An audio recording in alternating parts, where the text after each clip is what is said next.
Hello everyone, आज की इस वीडियो में हम लोग बात करने वाले हैं बाइलिनियर ट्रांसफॉर्मेशन के बारे में। क्योंकि बाइलिनियर ट्रांसफॉर्मेशन ये ऐसा टॉपिक है जो हमारे सेट एग्जाम में, नेट एग्जाम में हमेशा आपको आता ही रहता है। तो जो भी आप सेट एग्जाम या नेट एग्जाम दे रहे हैं उनके लिए ये बाइलिनियर ट्रांसफॉर्मेशन का जो कंसेप्ट है बहुत इंपॉर्टेंट है।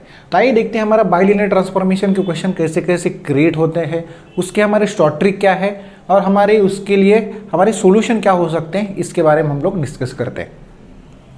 तो फर्स्ट डिस्कस करते हैं हमारा फंक्शन क्या होगा। सपोज मेरे पास एक बाइलिनियर ट्रांसफॉर्मेशन है, so I am considering any bilinear transformation F of Z is equal to A Z plus B divided by C Z plus D. So this bilinear transformation, if I write this as W, then we can write this as W is equal to AZ plus divided by CZ plus D, or this is f of Z equal to this term. Now from this, if I want to calculate from this bilinear transformation, if I want to calculate what is Z, then this Z can be calculated directly using this formula, that is minus dW plus B divided by CW minus A.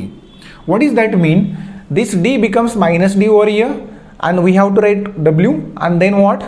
We have to write plus B as it is, and then this A will go on the denominator with minus and this C will be at same place. But this is called as inverse of your this W, or we can write this as in terms of W. Now one important thing, suppose we have this is f of z, so I can write this is equal to some, suppose if I want to calculate what are the fixed point of this, so then what we will do, we will replace this f of z as z, so I am putting z equal to f of z, okay, for fixed point.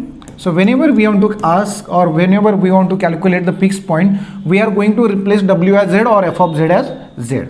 So for finding fixed point, we are replacing f of z as z. So what you will get, z is equal to az plus b divided by cz plus d. Now if you cross multiply, you will get cz square plus dz is equal to az plus b. Correct? If you do the cross multiplication, you will get this. Then this can be written as cz square plus, now if I write d minus a here and z, so just I am transferring this az on this side, so you will get minus az, and this plus b becomes minus b here, so this is equal to 0. So I can write any quadratic equation like this. This equation I am writing in this way. Now what is b? So now compare this. Now compare this with what? Ax square plus bx plus c equal to 0. Whenever you have a quadratic equation, we know that we are going to find out the roots of that by using which formula? This x equal to, for this x equal to formula is what? Minus b plus minus square root of b square minus 4ac divided by 2a. Now just apply this formula for z. For this, what you will get? Z is equal to minus b.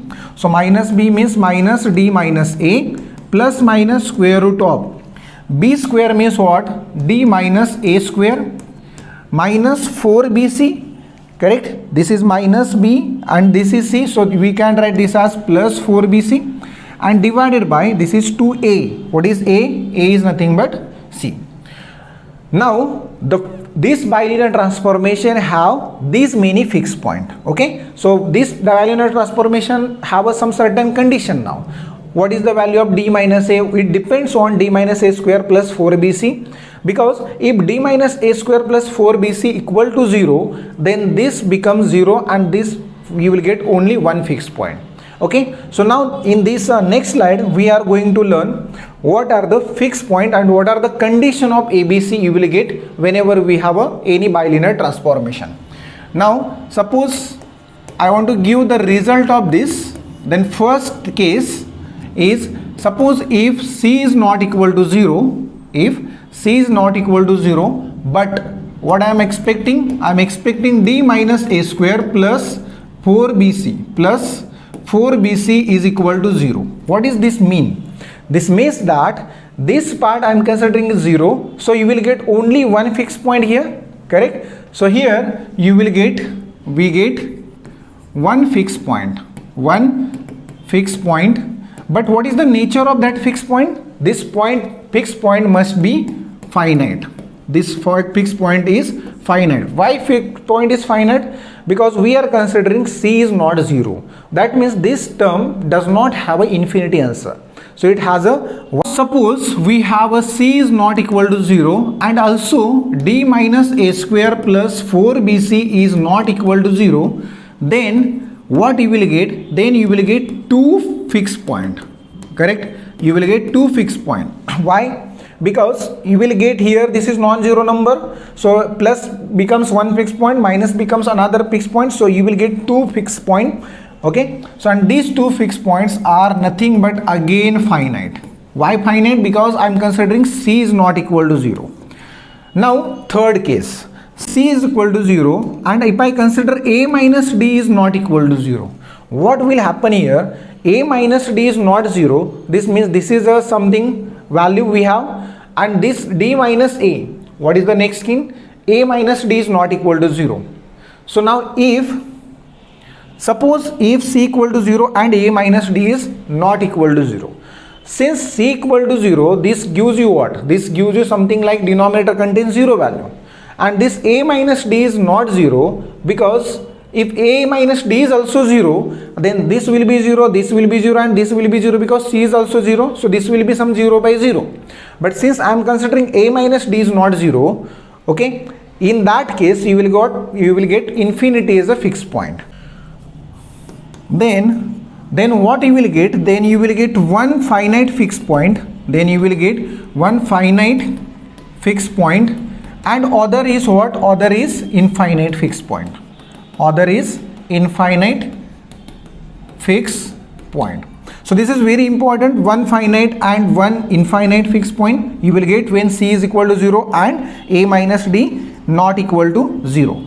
Now the last case, suppose if c equal to 0 and this a minus d is also equal to 0.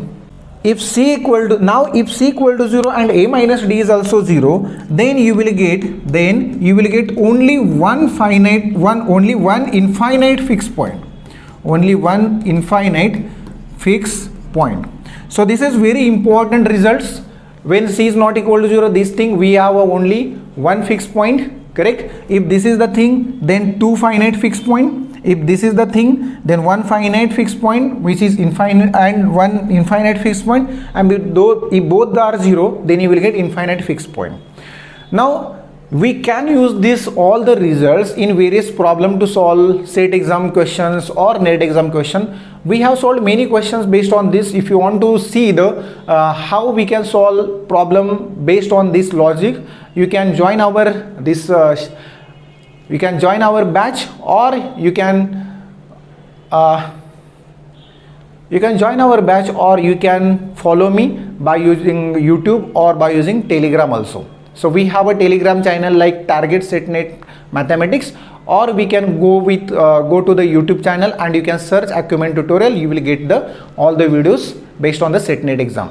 I think we have to learn whenever we have a two finite fixed point. So I am writing here, if we have for bilinear transformation two fixed point, okay, two fixed point, but these are finite I am considering. So whenever we have a two finite fixed point, then the transformation is looking like this: w minus alpha divided by w minus beta is equal to lambda times z minus alpha by z minus beta. Okay, so this is the form you will get whenever we have a two fixed point which are finite. Now in that case, there are some cases. What are the cases? Case number 1. So there are some condition on lambda. Suppose we have a modulus lambda equal to 1. In that case, the transformation, that is bilinear transformation, we can say is elliptic. This is very, very important. When we say that the given transformation is elliptic, when lambda equal to 1, that modulus is 1, then we can say that is elliptic. If lambda is greater than 0, then this bilinear transformation we can say is hyperbolic. We can say this bilinear transformation is hyperbolic. Means if your lambda value is greater than 0, it is, but this modulus not equal to 1. It may be something like greater than 1 also. So if lambda is greater than 0, then the transformation we can say this is a hyperbolic. Now Suppose we have a second case. Now in the first case we have learned two fixed point. Now suppose we have only one fixed point. So only one fixed point. In that case, the given bilinear transformation we can write as 1 upon w minus alpha is equal to 1 upon z minus beta plus lambda. So whenever we have a one finite fixed point, the bilinear transformation can be written in this form, and therefore this bilinear transformation is what we can say, this is parabolic. This is said to be parabolic. I hope these two results are very important while solving the sum of the set net exam point of view से जो भी question आते हैं, you can solve all the problem based on this. So that's why I have given this important result. Now finally we are going to learn some key points from this bilinear transformation that you have to remember while solving some of the problems. So the first key point is, suppose we have a bilinear transformation. So we can consider any bilinear transformation that we can represent that bilinear transformation in terms of magnification, rotation and inversion. Okay, so we can represent any bilinear transformation in the magnification, rotation and inversion form.